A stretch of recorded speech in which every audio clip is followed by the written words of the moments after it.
What I'd like to think about is if we had a loudspeaker that was emitting a sound wave, perhaps of a constant frequency and a constant loudness, we might get a picture of the sound waves that looks like this as they spread out and they spread out. Now perhaps we might think, well that's all very good, but what would happen if we had two speakers playing exactly the same note at the same volume? Well, what we'd get then is another set of waves being emitted by the second speaker. And what we have over here is a lovely pattern as these things fan out. And what we have are points where we have constructive interference and destructive interference.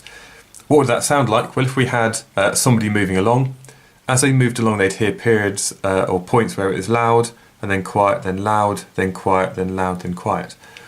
And we can look at this both with thinking about sound waves and what that might sound like, and also using microwaves.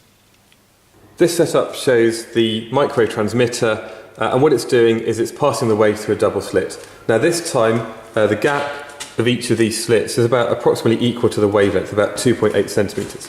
And when I use my microwave receiver, and as I move it along, there's a small spike, then it decreases.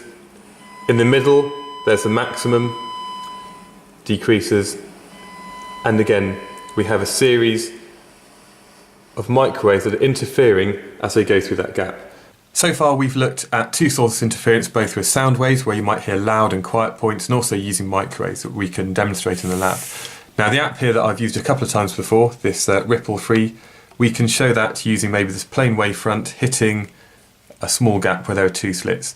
And as we see, as a wave goes through, it diffracts and spreads out, and it's the interference between the two waves that are diffracting that give us points where the waves cancel each other out and we have destructive interference, and other points where the two waves tend to add together and we have constructive interference.